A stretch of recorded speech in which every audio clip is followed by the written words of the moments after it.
uma apresentaçãozinha aí para vocês também participarem visualmente.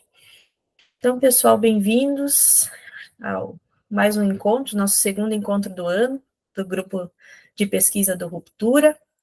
Nosso texto de hoje são dois, na verdade, partem lá do livro, dos textos de referência da segunda Conferência Nacional de Segurança Alimentar e Nutricional, e o livro é intitulado Princípios e Diretrizes de uma Política de Segurança Alimentar e Nutricional. Então, são textos base do CONSEA, na verdade, o Conselho Nacional de Segurança Alimentar e Nutricional, e foi publicado em 2004, esse compilado todo. Ali no site do Ruptura vocês têm o arquivo na íntegra. E para o nosso encontro de hoje, então, nós decidimos começar do começo, trazendo aí essa parte da construção de uma política de segurança alimentar. Deixa eu só catar meu mouse aqui que sumiu. E o direito humano à alimentação. Então, compilado, a publicação, conjunto de textos, tá? Os documentos, todos esses, eles foram referência aí dos debates dos grupos temáticos dessa segunda Conferência Nacional de Segurança Alimentar e Nutricional, que é lá de 2004, que foi realizada em Olinda, e que deu suporte também para a nossa legislação de segurança alimentar e nutricional, a SAN, aqui do Brasil, que daí nós tivemos a lei em 2006, tá? E ela parte bastante, pega muitas coisas que são trabalhadas nesse livro aí, tá? São 17 textos, então, que compõem esse livro aí do Conselho. Então, o primeiro deles é a construção de uma política de segurança alimentar e nutricional. Basicamente, na divisão desse primeiro texto, tem o que é segurança alimentar e nutricional, é um conceito primordial aí para nós partirmos para os debates. Então, quem está chegando na área, é importante saber o conceito e, a partir dele, o que se imbrica, quais são os outros direitos, e depois, mais no debate ali, nós conseguimos fazer outras conexões também na abordagem que, dentro do Ruptura, nós utilizamos geralmente.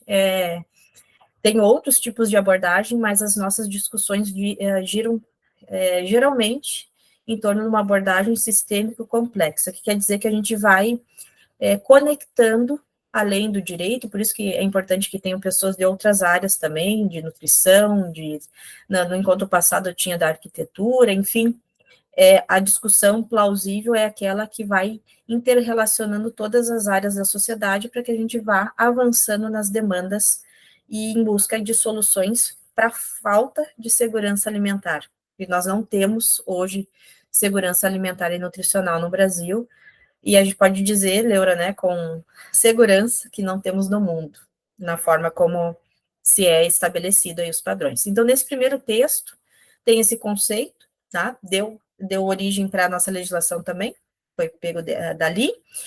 Ele também traz sobre o que é uma política de segurança alimentar e nutricional.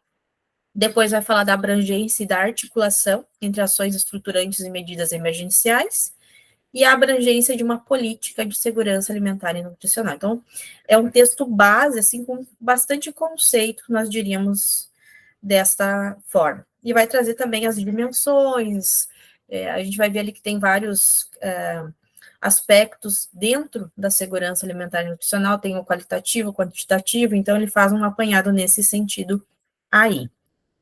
Então, iniciando, conceitos bastante relevantes dentro do texto lá, desse primeiro texto, tá, do livro, que são os conceitos de segurança alimentar e nutricional, que a gente chama de SAN, o direito humano à alimentação, que por vezes vocês vão ver em textos como direito humano à alimentação adequada, e aí algumas discussões nesse sentido, depois a gente pode debater um pouco também, que o pessoal, quanto ao termo de alimentação adequada, uns chamam de saudável, outros de alimentação adequada, e o texto, esse é bem cirúrgico ao tratar de direito humano à alimentação.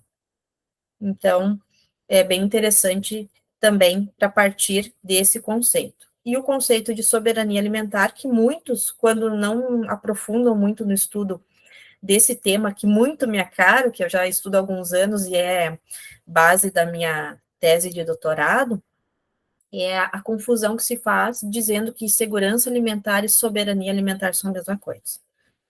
Tá? E não são, nem o direito humano à alimentação. São coisas interrelacionadas dentro daquela nossa abordagem sistêmico complexa que vai tangenciando, que vai interrelacionando todas as searas. A gente não pode falar de segurança alimentar sem tocar no direito à alimentação, e não pode também deixar de falar da soberania alimentar, mas são três coisas diferentes. Então, o conceito que esse texto traz é muito importante e está aqui na tela. Então, a segurança alimentar e nutricional é a realização do direito de todos ao acesso regular e permanente a alimentos de qualidade, em quantidade suficiente, sem comprometer o acesso a outras necessidades essenciais, tendo como base práticas alimentares promotoras de saúde, que respeitem a diversidade cultural e que sejam social, econômica e ambientalmente sustentáveis. Então, aqui, a partir desse conceito, nós temos a parte dos alimentos de qualidade, que seria o aspecto qualitativo da segurança alimentar, e a quantidade suficiente seria o aspecto quantitativo. Então, quando a gente fala de segurança alimentar, nós estamos falando de alimentos em quantidade suficiente e não basta ter apenas a quantidade. É preciso que eles sejam de qualidade, e aí vocês podem puxar depois para as discussões aí a forma de produção que nós temos, agroalimentar, agrotóxicos, transgênicos, etc, etc. E dentro disso ainda o respeito às práticas alimentares promotoras da saúde, da diversidade cultural. Porque a prática aqui, por exemplo, no estado do Rio Grande do Sul, a nossa cultura vai nos permitir que a nossa alimentação seja de tal forma. Se eu comparar com um estado lá do norte, um estado do nordeste, eventualmente elas vão variar de acordo com essa diversidade cultural, social, econômica, tá? Então, isso também se imbrica um pouco nas questões da sustentabilidade multidimensional, que depois a gente vai para a discussão aí, com alguns autores que nós podemos mencionar. Então, segurança alimentar e nutricional basicamente, entre aspas, é isso, tá? Direito humano à alimentação. Então, quando a gente fala em alimentos de qualidade e quantidade suficiente, a gente vai falar numa garantia.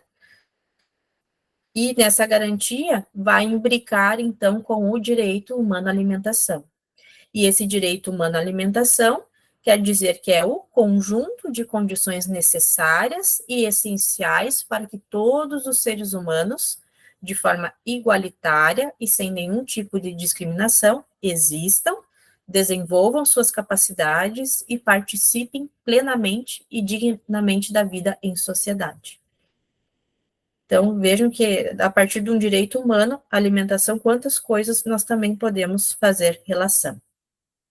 Tá? E lembrar que essa questão de forma igualitária, daí a gente vai falar naquela questão de equidade, né, de igualdade, de respeitar os iguais, tratar os iguais de forma igual, os desiguais de forma desigual, então respeitar as questões também de culturais, sociais, econômicas, e aí tem essa imbricação com a segurança alimentar. A capacidade, então a gente vai respeitar um povo ribeirinho, os seus hábitos alimentares são diferentes, então respeitar tudo isso tem também a ver com o direito humano à alimentação. E aí tem todo aquele histórico do direito humano à alimentação que está no segundo texto que foi sugerido para a nossa leitura do encontro de hoje. E aí, quando a gente fala em segurança alimentar, direito humano à alimentação, nós vamos passar, então, para a questão da soberania alimentar. O que seria a soberania alimentar? É tudo que o país não tem, que é o direito do país, de qualquer país, definir suas próprias políticas e estratégias sustentáveis de produção, distribuição e consumo. Olhem quantas coisas aqui. Dos alimentos que garantam o direito à alimentação para toda a população, respeitando as múltiplas características culturais dos povos. E aí, por uma série de razões, não existe soberania alimentar no Brasil e em outros países, porque nós estamos dentro de uma submissão, uma subjugação e de produção. O Brasil, colônia que foi e que é ainda, haja outro nome, mas ele está dentro de uma sistemática aí que faz com que ele forneça sempre as commodities. Então, o nosso problema primordial começa aí. O que são commodities? É soja, matérias-primas, digamos assim, para serem transformadas em outros alimentos, em outras coisas. Por exemplo, a soja vai lá para a China. Aí, para eu produzir a soja, eu compro o agrotóxico que me foi vendido lá dos Estados Unidos, ou eu importo da China mesmo, e faço essa troca. Só que quem fica com o ônus é o Brasil, e quem fica com os bônus são os outros países, dentro dessa dinâmica que a gente vai falar aí, entre uma divisão de norte e sul social, de países que são os que mandam e os que obedecem. Basicamente isso, e aí tem vários autores também para a gente debater sobre essa questão. Por que utilizar transgênico? Por que utilizar agrotóxicos? Então, tudo isso, quem dita esse tipo de padrão, que a gente fala que é um padrão hegemônico de produção? Então, isso está dentro das questões de soberania alimentar. Que começaram, inclusive, que aí a gente vai ter outros textos para discutir sobre isso também, lá na Primeira Guerra Mundial. Era só soberania, que era garantir a comida para a sua população durante a guerra, e aquilo ali foi evoluindo e modificando ao longo do tempo. Então, vejam que são direitos amplos, são temas amplos de discussão, mas que se imbricam, e por isso essa importância de a gente trabalhar os três de uma forma, como se fala, junto, mas separado. Separado, mas junto, porque eles vão andando lado a lado, tá? Bom, aí, avançando nesse primeiro texto, então, existe a política de segurança alimentar e nutricional. E o que seria essa política? Então, o texto vai nos dizer que essa política é um conjunto de ações planejadas para garantir a oferta e o acesso aos alimentos para toda a população, promovendo a nutrição e a saúde. Então, a política de segurança alimentar vai se imbricar novamente com o direito à alimentação, na parte da nutrição e da saúde.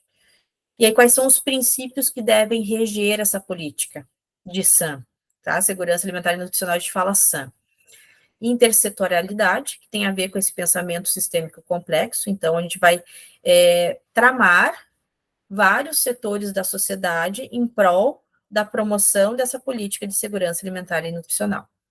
E vai ver vários lados, então, mais uma vez, vai perpassar pelos atores, os atores que promovem essa política de segurança, que é toda a sociedade, das diversas áreas, respeitando as diversas searas, diversas esferas. Seriam política, econômica, social, cultural, tá? Isso também entra, e se aí, nesse sentido, vai se relacionar com a sustentabilidade multidimensional que nós falamos bem no começo. Outro princípio para se estabelecer uma política de SAM são ações conjuntas entre Estado e sociedade. Hoje a gente vê que, por não existir a soberania alimentar, as grandes ações que vão dando certo são ações locais, que a gente fala muito em emancipação local, para um problema que é do Estado, um problema que é mundial. Mas para que o Estado, pouco a pouco, possa alcançar a soberania alimentar, é cada vez mais importante o papel da sociedade civil como um todo. Terceiro princípio, da equidade, então, que nós já comentamos ali na questão do direito humano à alimentação. A equidade, então, é a igualdade material. E aí tem várias discussões que a gente pode fazer em torno disso também. O quarto princípio, articulação entre orçamento e gestão, porque aí se fala muito que a gente faz muitas leis, muitas políticas públicas que ficam no papel e que não são executadas por conta de orçamento, de má gestão. Então, princípio a ser observado. E o quinto princípio, abrangência e articulação entre ações estruturantes e medidas emergenciais. Então, seriam os princípios que regem aí para a promoção de uma política de SAM, que são alguns repetidos de todas as políticas públicas que vão no sentido de garantir direitos, tá? E aí, na parte que o texto vai trazer, então, sobre a abrangência de uma política de SAM, nós vamos ter os dois componentes, que vão, por sua vez, pegar naquele nosso conceito inicial lá do aspecto quantitativo e do aspecto qualitativo, e vai trazer que são dois componentes que devem respeitar devem abranger essa política de SAN, que é o componente alimentar e o componente nutricional, que seria o alimentar mais aquela questão quantitativa, disponibilidade, produção, comercialização e acesso ao alimento. E a outra esfera, o componente nutricional, ligado àquele aspecto qualitativo, de qualidade. Então, relacionado às práticas alimentares. E aí, o que quer dizer isso? É onde, como e quando nos alimentamos, o que escolhemos, como preparamos, o que consumimos. Tem a ver com aquelas questões culturais também. E, além disso, com a utilização biológica do alimento. E aí entra essas discussões que vocês vão ver aprofundando o tema, quem está iniciando, que parte da forma como a gente produz impacta na forma como o componente nutricional chega lá no final. Produzir com alimento e produzir orgânico, qual é o impacto no final? Desperdício de alimentos, por que nós desperdiçamos alimentos? Aí tem toda a política consumerista por trás, e assim vai, tá? Mas não vou fazer discussões maiores aqui, deixa para depois. Mas, enfim, são várias coisas que a cabeça fica borbulhando aí com o texto. E aí, alguns dados, vocês viram, sim, quem conseguiu ler, que o texto ele é muito rico nessas questões de dados. Eu destaquei 2 só, porque senão a gente fica batendo ali em cima, e isso vocês podem utilizar para as pesquisas de vocês, inclusive. Ó, distribuição das famílias vulneráveis à fome, o que a gente já sabe, né? O pobre e preto é o mais prejudicado. Então, tem ali, ó, 19% das regiões metropolitanas, 26% nas áreas urbanas não metropolitanas, 46% nas áreas rurais, 64% dos chefes das famílias vulneráveis à fome são de cor parda ou preta. E, junto disso, a questão do gênero, né? Que o texto fala em cor e sexo, mas, na verdade, seria mais apropriado falar em gênero hoje, atualizando, mas lembre que o texto é lá de 2004. Então, atualizando para 20 anos depois, as outras políticas públicas também já avançaram. Mas, enfim, a grande maioria, então, pobre, é negra e mulher. Então, embora os negros representem 45% da população brasileira, lá em 99 eles eram 64% dos pobres e 69% dos indigentes. E as mulheres são as mais suscetíveis à insegurança alimentar. Isso se viu muito com vários textos ao longo da pandemia e várias publicações que nós tivemos de pesquisas e tal, relacionadas principalmente quando se deu lá o blackout, não, o blackdown, agora me fugiu a palavra, que fecharam tudo, né? Então, e aí as mulheres foram as mais impactadas dentro dos lares aí, tá? E aí tem vários outros dados dentro desse texto. E aí, lá no final desse primeiro texto, ele vai, então, trazer os temas debatidos durante essa segunda Conferência Nacional, que é lá de 2004. Então, foram debatidos princípios da política, que tem que estar o direito humano à alimentação ali dentro, por isso que a gente estuda imbricada, as diretrizes para a política de SAM, na área da produção de alimentos, como que vai ser o sistema agroalimentar mundial, os organismos e acordos internacionais, quais são as importâncias disso, componentes de segurança alimentar no Plano Nacional de Reforma Agrária, isso é uma temática que a Leura abordou muito no mestrado dela, questão da reforma agrária, né, a Leura também. Políticas de apoio e fortalecimento da agricultura familiar e agroextrativismo, que é uma coisa que eu estudo, e agricultura familiar orgânica, principalmente, e nem tudo que é agricultura familiar quer dizer que seja orgânica, então tem que ter esse cuidado também. Os recursos genéticos, sementes, como que essa questão dos povos tradicionais, tá? Os transgênicos ali, acesso e uso dos recursos naturais da água, daí tem muito texto também hoje comprovando já as pesquisas, a contaminação da água por agrotóxicos, no lençol freático, inclusive, contaminação de leite materno e por aí vai, tá? Área de acesso aos alimentos, como se dá abastecimento alimentar à agricultura urbana, programa de complementação de renda e suplementação alimentar, os mutirões, né, da doação de alimentos para situações emergenciais, como se viu na pandemia, por exemplo. Aí eu me lembrei agora do Pronaf, que comprou de alguns agricultores familiares para fornecer merenda para as creches, que na época da pandemia aí ficaram sem acesso aos alimentos do governo e foi redirecionado, então são ações nesse sentido também. Campo das ações de alimentação e nutrição, então, promoção e vigilância em saúde e nutrição, alimentação e educação nutricional, escolas e creches, a gente tem bastante coisa em hortas comunitárias para ler nesse sentido. Cultura alimentar, alimentação e promoção de modos de vida saudáveis, e as questões institucionais, com indicadores, a participação social e as próprias institucionalidades das políticas de ação. Então, são coisas aí de monte para falar sobre segurança alimentar e nutricional. E o segundo texto, já tentando fazer um batidão, como se fala, que era bastante, eu devia ter deixado só um texto para debater. A gente se empolga e vai. O direito humano à alimentação, então, dentro desse segundo texto vai ter o que são os direitos humanos, aí tem toda a trajetória ali básica, um compilado, o direito humano à alimentação, como é que ele surgiu, os instrumentos de promoção e monitoramento da realização do direito humano à alimentação e o que vem sendo feito no país no campo do direito humano à alimentação. Tá? Então, nesse segundo texto, daí ele vai trazer o que são os direitos humanos. Então, lembrar que os direitos humanos têm aqueles caracteres, né, universais, indivisíveis, interdependentes, respeito à diversidade, e eles vão sempre para frente, né, não tem retrocesso. Os direitos supostamente garantidos uma vez, eles não podem ser retirados, né? Isso está bem bonito no papel, mas temos lá o início de tudo com a Declaração Universal de 1948. E aí, na parte do direito humano à alimentação, então, lá em 1966, com o Pacto dos Direitos Civis, depois, em 92, saiu, então, o Brasil foi signatário desse tratado, desse acordo, e depois, em 99, tem esse comentário geral, número 12, lá da ONU, que diz o seguinte, ó, o direito à alimentação adequada é alcançado quando todos os homens, mulheres e crianças, sozinhos ou em comunidade com outros, têm acesso físico e econômico em todos os momentos, à alimentação adequada ou meios para sua obtenção. E foi daqui que começou, então, a se utilizar um pouquinho do direito humano à alimentação adequada, que hoje também se debate um pouco o que seria esse adequada, né? E aí muitos falam em alimentação saudável. O que seja, está aí previsto no papel bonitinho e tem muita relação com o que a gente acabou de ver com a SAN, com a Segurança Alimentar e Nutricional.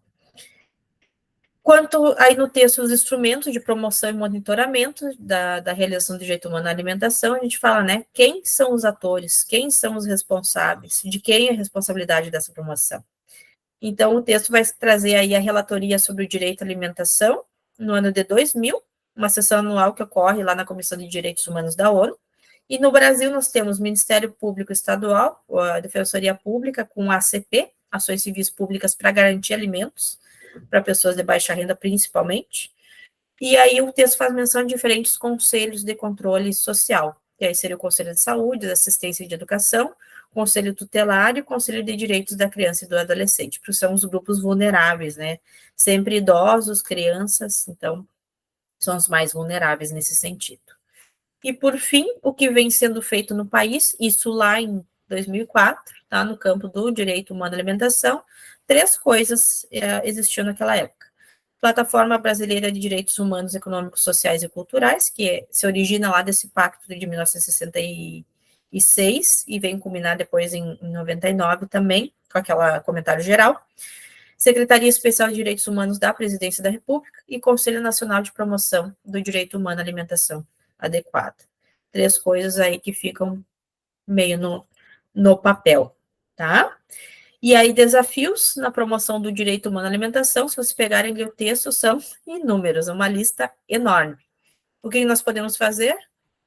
Nós, como atores principais, né, da sociedade civil, é agir, pesquisar, publicar, propor ações para além daquela elucubração só do papel, né, porque muitas vezes a gente prega coisas na teoria e a prática é bem diferente, então, pouco a pouco, mudando, participando de ações e levando o conhecimento, a gente já vai fazendo alguma coisa nessa questão da emancipação local, e vai tentar promover a segurança alimentar, vai tentar promover o direito humano à alimentação, e lá na frente, né, quiçá, a gente vai conseguir, talvez, alcançar um dia a tal da soberania alimentar. Tá, pessoal? Então, assim, é um compiladão, um boladão, rapidão, mas é que era muita coisa, muito conteúdo aí bacana para a gente poder conversar. E agora, então, eu abro a palavra aí para quem quiser fazer o comentário, porque a Jéssica chegou também, quiser comentar de alguma parte que achou interessante, o grupo de pesquisa, assim, é esse ligeirão no começo e depois a gente vai, cada um vai comentando o que achou interessante, fazendo seus destaques, trazendo autores, se tiver, se não tiver, se tiver só comentários também, tá tudo certo. É uma troca, essa é a ideia, tá? Tá com vocês aí a palavra.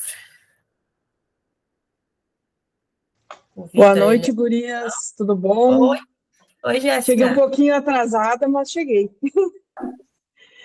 Olha, esse texto fantástico escolhido pela Fran, porque tem muita coisa para trabalhar nele. Eu peguei a parte mais importante da fala dela ali, acredito eu, apesar de tanto ter sido importante, mas a parte final ali das estratégias é bem interessante. Porque a gente fala, às vezes, muito no problema, né?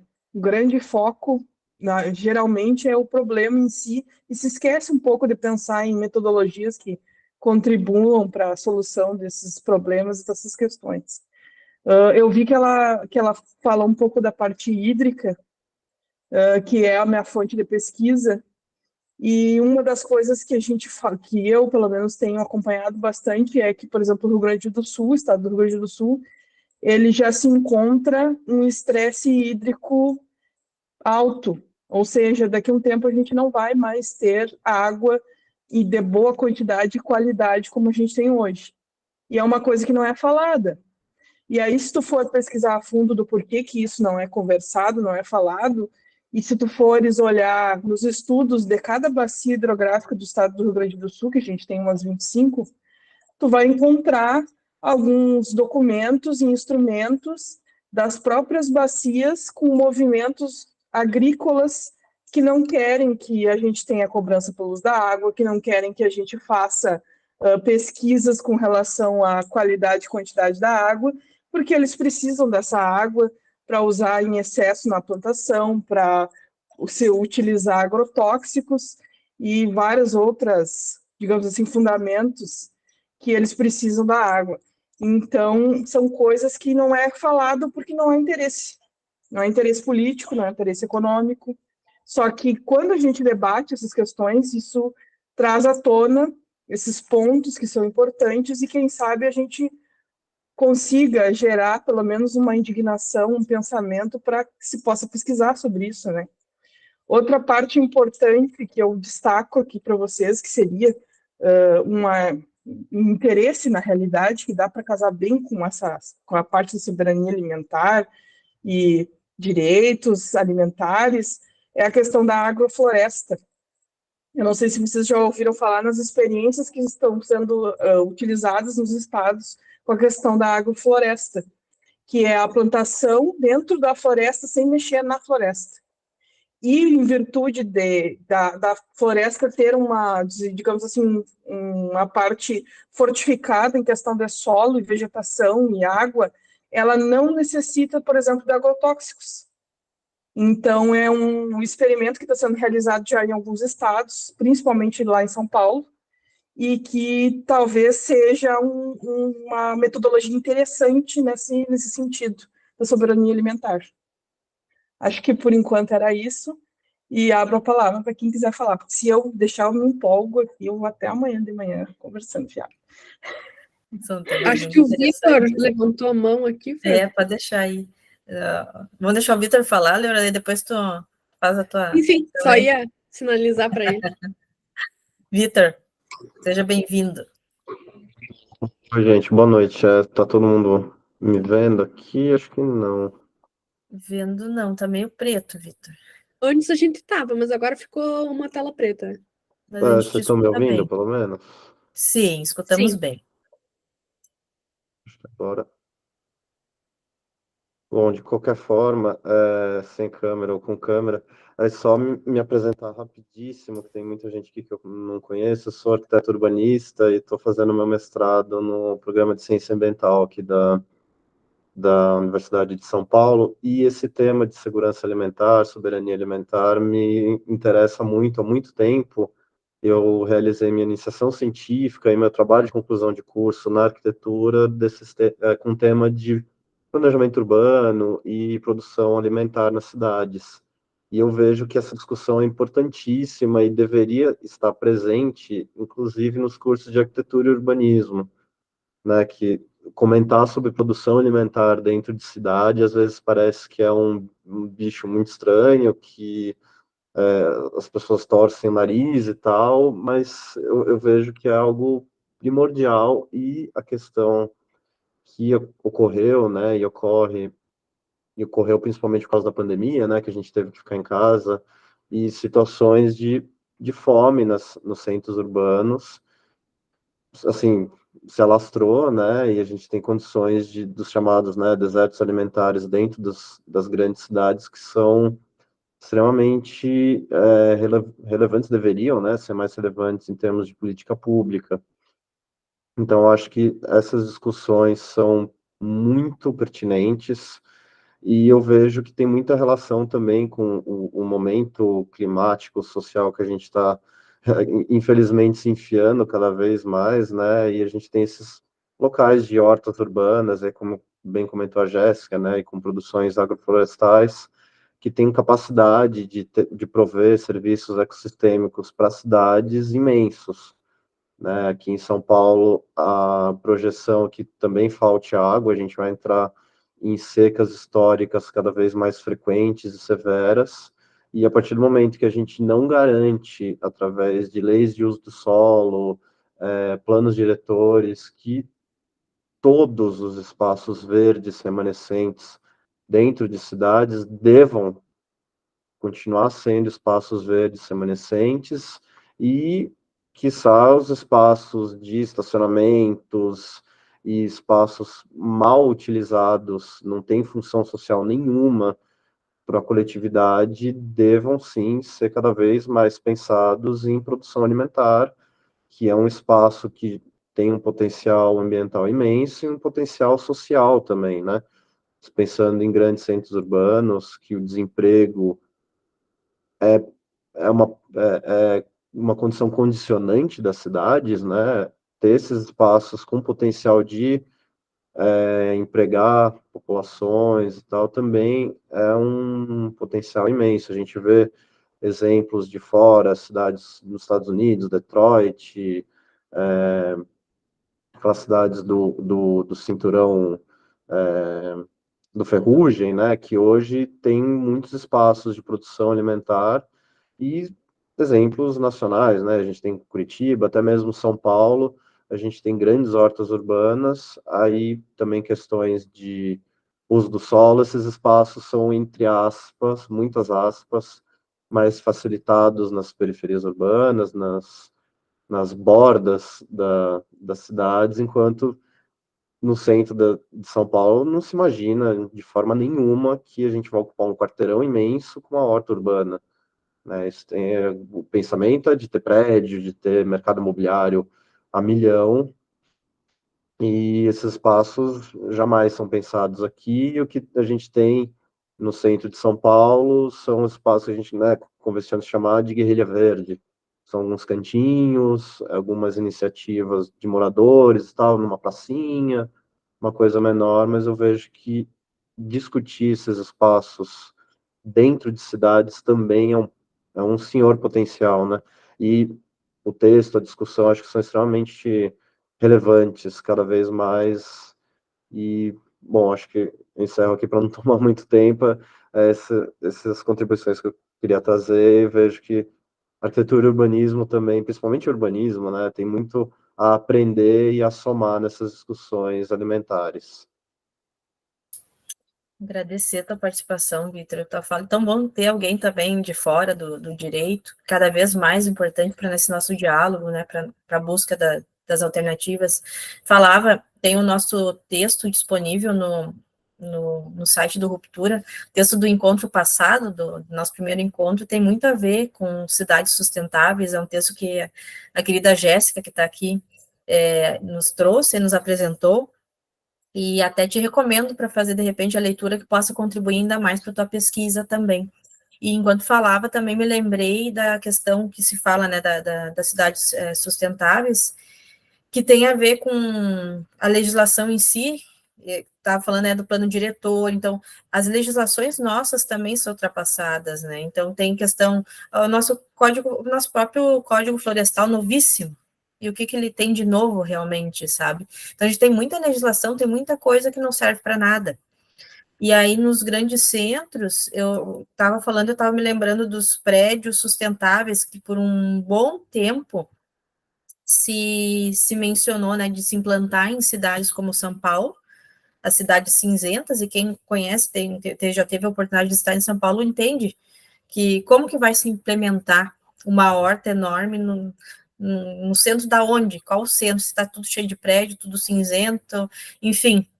Mas tem essas iniciativas que vêm, principalmente da tua área, de fazer os prédios verdes, né? E aí tentar pouco a pouco implementar cinturões verdes dentro dessas áreas. E aí eu estava falando, me lembrava da área ali do Ibirapuera, uma área com um baita potencial, só que é uma dentro da grande São Paulo ali que a gente não vê muita alternativa e o povo com interesse para modificar isso, né?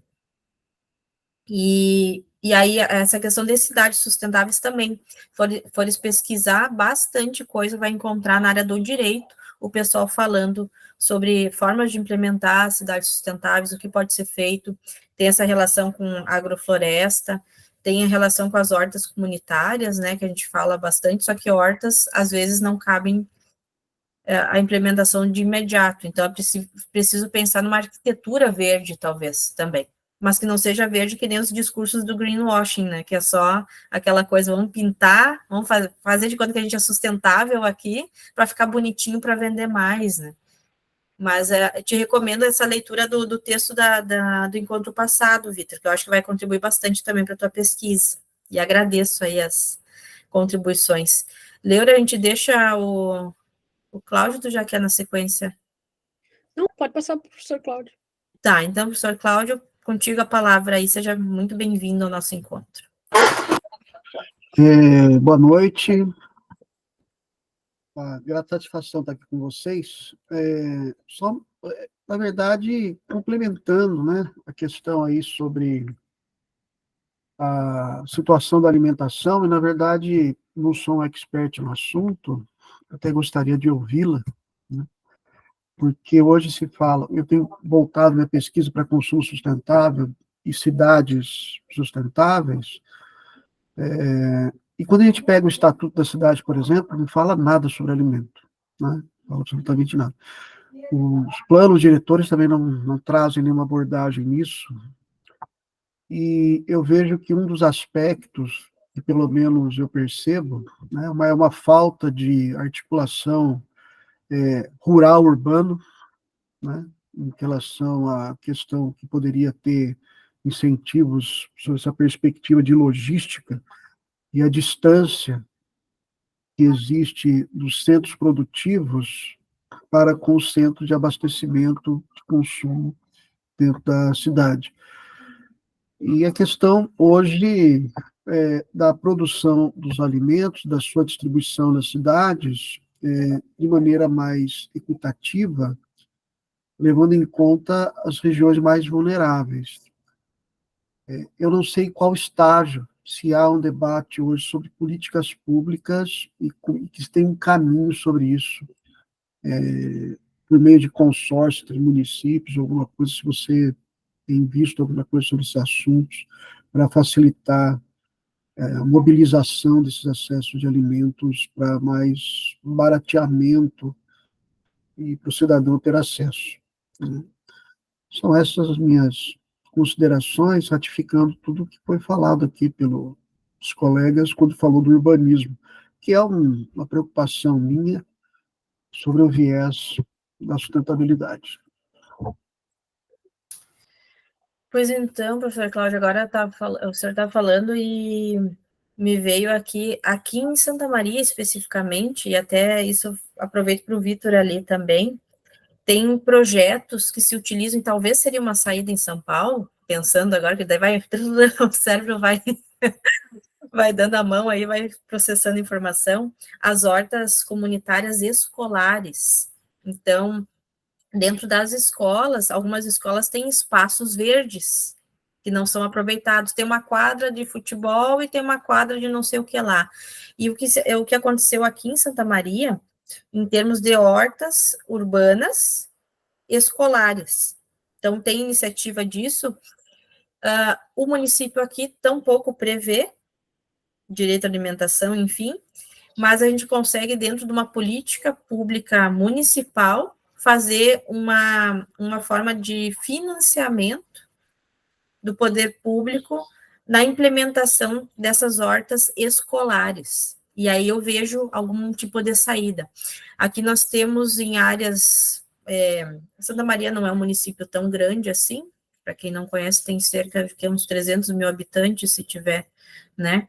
E tem as regiões periféricas, então nem se compara uma Campinas da vida, São Paulo muito menos, né? Mas assim, se começou a implementar, então tem 3 escolas modelo aqui, escolas municipais, em que se buscou, junto à prefeitura, esses projetos de implementação. Então vai lá numa escola, pinta a escola, pega os pais, esses conselhos de pais e mestres, não sei como é que chama na atualidade, se ainda é pais e mestres, faz um tempo que eu saí da escola, mas, enfim, vocês entenderam, né, dos pais e mestres ali, e chama a comunidade, professores e alunos, então, se insere, e aí vai ao encontro da política de educação, Política Nacional de Educação, que é implementar a disciplina de Direito Ambiental intersetorial no currículo, que não é ter uma disciplina específica, mas ela está sendo abordada em vários. Então, se volta, que na minha época, entrega a idade, que tinha aulas de plantio, de plantar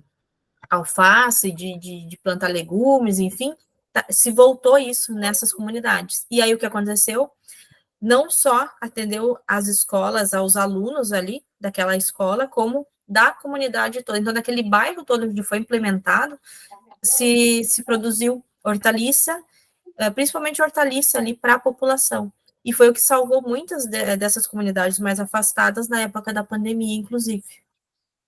Então, é uma iniciativa importante, mas é a mesma coisa, política pública propriamente voltada para isso, a gente quase não vê. Mais um exemplo daqui, e se eu não me engano, tem uma iniciativa em Curitiba de horta escolar, e foi pego um modelo de legislação, inclusive, que foi feita lá para conseguir fazer aqui. E daí se faz em âmbito municipal, daqui a pouco consegue em âmbito estadual, mas eu acredito que sempre em âmbito municipal seja mais interessante, porque a gente vê que vem verba, por exemplo, aqui em Santa Maria tem uma comissão de direito ambiental vigente, em cada cidade tem isso daí, e vem verba destinada e fica lá aguardando o projeto. Então, é uma forma de se buscar também, buscar a comissão de direito ambiental do município, e aí propor um projeto que vincule prefeitura e escola, por exemplo. Já é uma saída, uma alternativa. Aqui em Campinas existem algumas iniciativas, mas são bem temáticas em algumas escolas estaduais, né? Mas não consegue abastecer toda uma região, um bairro, né? Campinas tem bairros aí de 100 mil pessoas, né?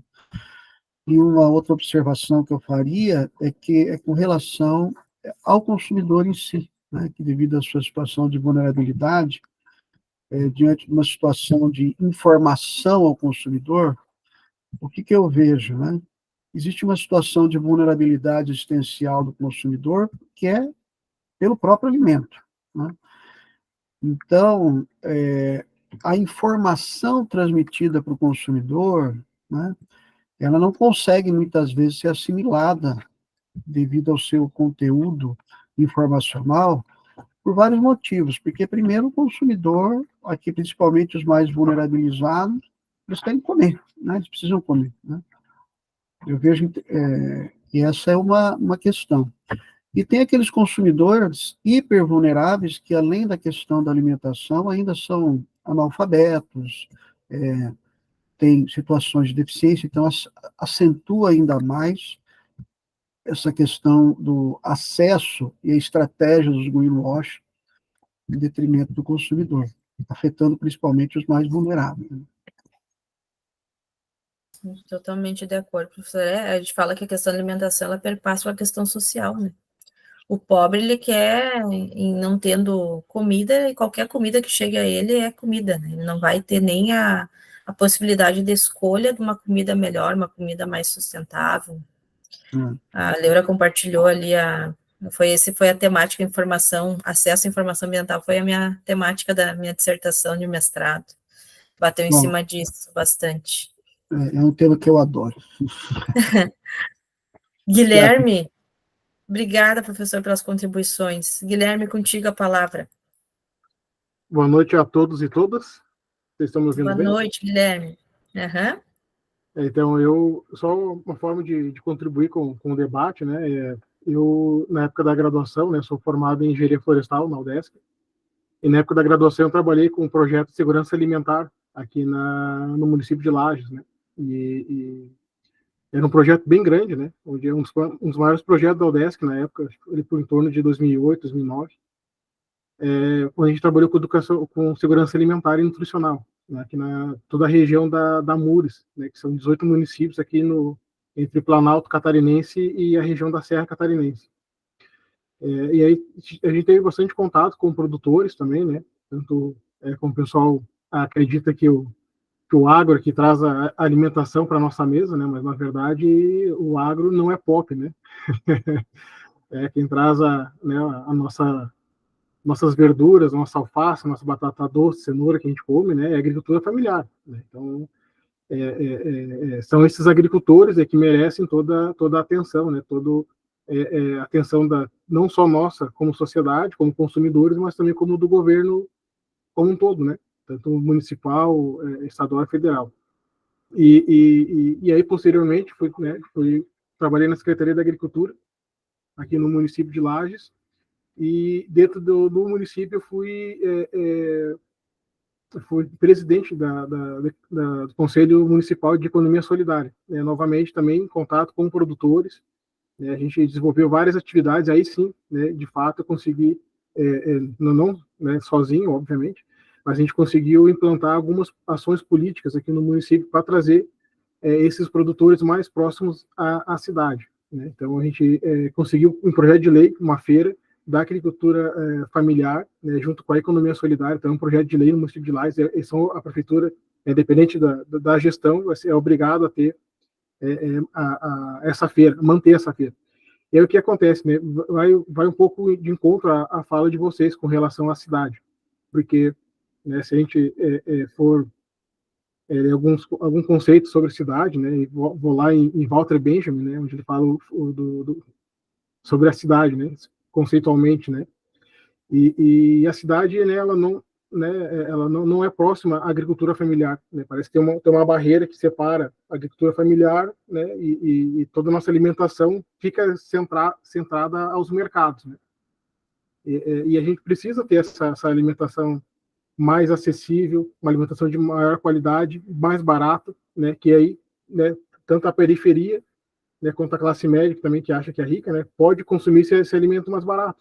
Né, e aí, em contrapartida, você também tem com que os agricultores se mantenham, né, na zona rural, produzindo essa alimentação de maior qualidade. Né, então, eu acho que a gente também precisa pensar como que essa agricultura familiar pode fazer parte do nosso dia a dia. E aí, bem citados, né, são essas hortas urbanas. Né, também tem, se não me engano, tem uma discussão dentro do MDA, né, para que se tenha política pública para a agricultura urbana, né, dentro, não só em periferias, né, mas como espaços públicos para se construir essas hortas urbanas. Até um colega meu de faculdade, Moisés Sadian, ele fez doutorado em cima de agricultura urbana, né, até a área de pesquisa dele foi em Belém, né, para tentar desenvolver não só a horta, né, mas desenvolver essa política pública dentro do governo. Hoje ele está dentro do MDA, também é uma das bandeiras dele, né, com que se torne uma política pública para que todo o país, né, cada município desse país tenha uma horta urbana, né, ou não só como política pública, mas uma maneira de se pensar a cidade, né, dentro da agricultura urbana, mais presente também no dia a dia do pessoal. Uma forma de... eu acho que é bem válida essa nossa discussão, né, não só como um grupo de estudo em si, mas são temas, é um tema que acredito que faz parte do nosso dia a dia, né? A gente precisa discutir essa segurança alimentar, né, de forma mais aberta e mais ampliada também. Muito agradecida pelas contribuições, Guilherme. É tão bom ter pessoas de fora do direito, a gente fica cada vez mais feliz e ver que está dando certo, né, o esforço de diálogo, de busca de alternativas, que é o que a gente espera, né, alcançar através do Ruptura. E a gente vê, assim, a Guilherme, aqui em Santa Maria é riquíssima, uma região, na região central do estado, ela tem mais de 15 feiras de agricultura familiar ativas. E quando eu falei ali no texto sobre a agricultura familiar e a questão dos agrotóxicos, infelizmente, os agrotóxicos já alcançaram alguns agricultores familiares. Mas o interessante aqui em Santa Maria é que existe, pelo menos, uma feira que é certificada, que é a Polifeira do Agricultor, que é o meu objeto de estudo aí da minha tese do doutorado. Eles fazem um controle, então eles dão assistência técnica, porque eu entendo que para fazer, além da informação ambiental adequada ali que o professor Cláudio nos falava, a gente precisa chegar a informação às pessoas, elas estão interessadas no preço, e daí vai no nosso papel enquanto consumidor cidadão, né, isso tem muito a ver, só que aí tem aquela discussão, se tu é pobre, te interessa comer, não importa o quê. E quanto menos pagar, melhor. Essa é a lógica do sistema, e como superar esse sistema, né? Mas a questão de fazer chegar a informação de que existem as feiras, de que, por exemplo, essa polifeira ela é segura, então a gente pode pegar um exemplo dela, ver que forma que eles fizeram com assistência técnica, porque muitos usavam agrotóxicos antes, e quando participaram desse projeto de extensão, eles fizeram uma transição agroecológica, que a gente fala. Deixaram de usar o agrotóxico e produzem tanto com lucro, mais lucro do que antes, porque eles dizem que os agrotóxicos eram muito caros, e é caro comprar agrotóxico. O pessoal acha que é assim, vou comprar um agrotóxico que vai... É caro. E vai numa lógica ali que cada vez mais eles deixam de perceber e passam a se utilizar e vão se endividando, e entram num ciclo vicioso. Então, o interessante dessa feira específica aqui de Santa Maria é isso. E é um objeto de estudo que eu tenho, porque eu acredito que, assim como essas hortas comunitárias, a gente consegue também implementar outros tipos de feira, partindo do modelo como a Polifeira em outros locais.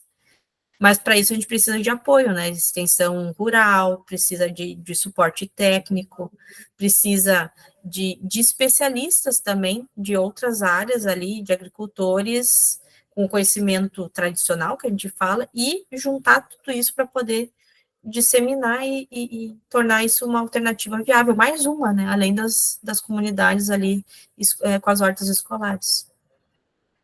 A gente vai se empolgando, né, com os temas. Leora Maria, ou já quer falar, Leora? Eu sei que tu tá se segurando aí, que tá louco pra falar. Sempre, né? Não, eu vou fazer só uns comentários bem breves, porque eu quero também ouvir mais o pessoal. Mas compartilhando aqui no chat o que eu te enviei essa semana, Fran, para quem não acompanhou, teve um evento na Câmara dos Deputados, que foi organizada por essa IPSA global. É uma rede que tenta aí, criada ano passado, que junta inúmeras organizações internacionais, e aqui no Brasil o Ministério Público Federal, o MPT, lutando, né, pela regulamentação, assim, e a padronização dos agrotóxicos em nível internacionais. Por quê? Para que aquilo que é proibido na União Europeia, por exemplo, não venha a ser vendido aqui no Brasil, que é o que o pessoal chama de colonialismo químico. Tem aquela professora da USP, Larissa Bombardi, que publicou a tese, livros, inclusive ela organizou esse livro, que eu coloquei ali o link, é o livro e tem a parte do evento no YouTube, que também é legal de ouvir, porque eles trazem ideias interessantes. Eles falam de banir os banidos, e aí tem um pessoal daquele movimento, a campanha nacional na luta contra os agrotóxicos, bem interessante de ouvir, assim, eu ouvi ali metade do evento, e todas as falas foram bacanas. Fica a sugestão aqui para quem quer aprofundar esse tema e tal, e também um material bastante atualizado, né? que, assim, quando eu e a Fran fazíamos o mestrado, e eu lembro da Fran começando a dissertação dela, que eu mandei ali também, a gente estava meio, mas cadê as provas dessa, qual é o nexo, né? Como é que a gente consegue comprovar que esses agrotóxicos geram câncer? E aí eu lembro da Fran falando que o material ainda era muito difícil, a gente tinha o dossiê da Abrasco, era uma coisa mais inicial, assim. Hoje em dia, até ouvindo o pessoal ali na Câmara, eu senti uma pegada um pouquinho mais avançada. Até o MPT fiquei sabendo hoje que tem uma coordenadoria para trabalhar da parte dos agrotóxicos. Então, tu vê que o tema já está ganhando mais espaço, né? A gente fica feliz com esse resultado. E também para complementar o que foi falado mais ou menos no âmbito de políticas ali, as cachorras estão ficando loucas aqui. No âmbito de políticas municipais, eu acho que a gente pode aplicar, se a gente pensar no eixo da sociobiodiversidade aqui do Ruptura, a gente fazer uma analogia aí com o que ocorre nos outros eixos. Tanto a parte de emergência climática quanto os direitos da natureza tem se defendido que legislações mais protetivas sejam criadas no âmbito municipal, justamente porque elas conseguem ganhar espaço nas comunidades e no âmbito municipal, e porque o STF já reconheceu que os municípios têm essa legitimidade, né, de dar uma proteção maior do que a do âmbito federal. Então, isso faz parte do próprio modelo federativo brasileiro. E aí vai ter autores como Thiago Furstenschreiber e Ingo Sarlet que vão falar aí de um federalismo ecológico, cooperativo e conceitos bem interessantes. Fazendo uma relação com o que a Fran comentou agora no final, eu lembrei, falasse como os pequenos agricultores acabam se tornando reféns desse próprio mercado que faz com que eles comprem as sementes e tenham que usar o agrotóxico para produzir aquela semente transgênica. Me lembrei daquele livro da Silvia Federici, eu acho que não tem em português, mas é Reencantar o Mundo. E ela estudou, quando ela fez um período de estudos na África, como as políticas do FMI, do Banco Mundial, foram implementadas na África e desestruturaram a pequena produção, tipo, das famílias, das mulheres que eram campesinas, e como colocaram elas no mercado a ponto de que se elas não participassem daquela dinâmica, elas já não conseguiam mais produzir. E aqui no Brasil a gente vê isso muito semelhante, né? São pequenos agricultores que hoje acabam, inclusive, defendendo uma ideia de agronegócio como se eles fizessem parte desse agronegócio, né? A gente pega ali no Rio Grande, que tem muita produção de soja, e tem também pequenas famílias que não são latifundiários e acabam entrando nesse discurso, nessa defesa, porque o sistema faz eles acreditarem que eles são parte, mas na verdade eles não são, né? Eles são reféns dessa dinâmica. Acho que a minha contribuição é isso, eu passo já. Aqui vi que a Fran colocou alguns links. Fran, pode falar aí.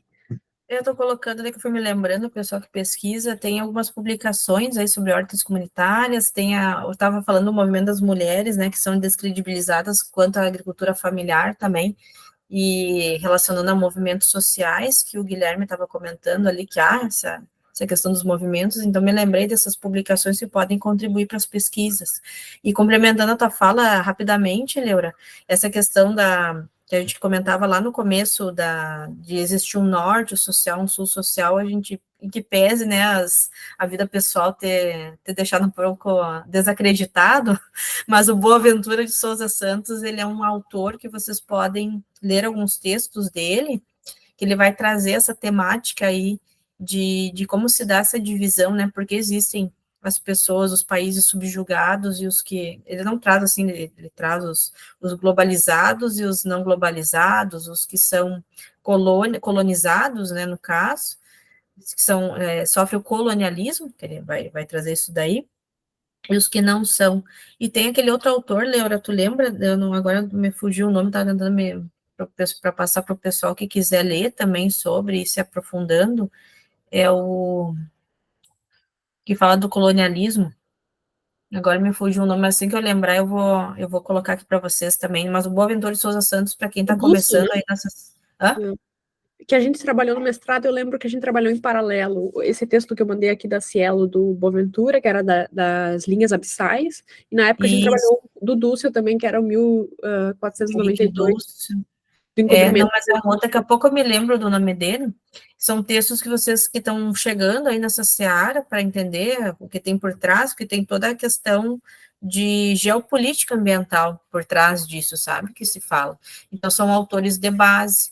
E também me lembrei da questão que a gente estava falando de sustentabilidade e tal, que tem a pobreza, que está tudo imbricado. Daí a gente fala de sustentabilidade multidimensional.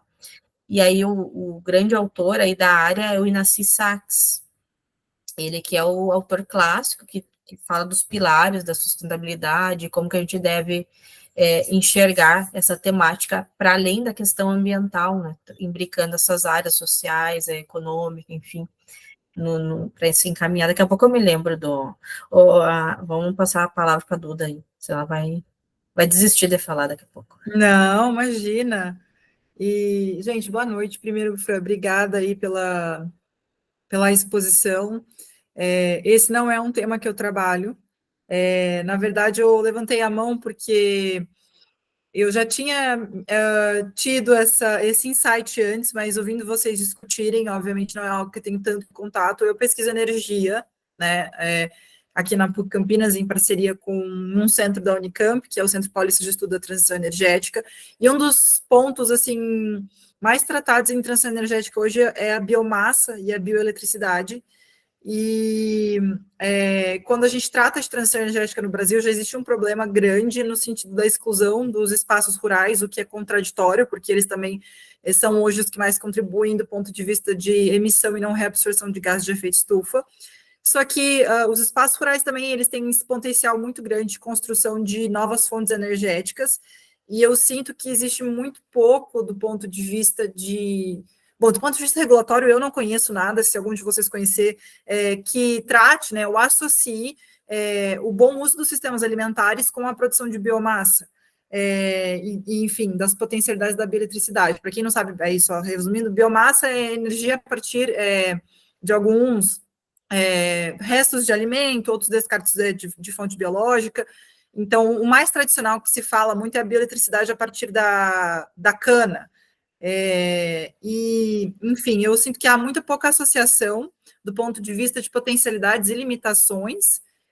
O Quijano, que você achou o autor do descolonialismo. Mas, assim, eu só deixei porque acho que é uma lacuna interessante de pesquisa para quem tiver interesse, procurar um pouco mais esses processos de associação, porque quando se trata de sustentabilidade, um dos maiores problemas no Brasil do ponto de vista de regulação é a falta de transversalidade entre os assuntos, e quando você analisa as convergências, você fica muito claro quais são os pontos cegos dos processos regulatórios e de internacionalização de objetivos de sustentabilidade dentro do nosso território. Então, a gente tende a terceirizar para alguns conceitos europeus, eurocêntricos, e, enfim, sobre vários aspectos. O aspecto da energia é um bom exemplo, são os carros elétricos, e tende a não tratar das nossas potencialidades. E é isso, assim, só queria fazer esse comentário, porque eu acho que tem um campo de exploração muito grande que eu nunca vi, do ponto de vista da energia, ninguém tratar antes, que é essa associação entre soberania alimentar e a produção das bioenergias. Um baita ponto, Duda. Eu nunca tinha pensado propriamente em fazer algo enfatizado, porque a gente tangencia muito isso, né?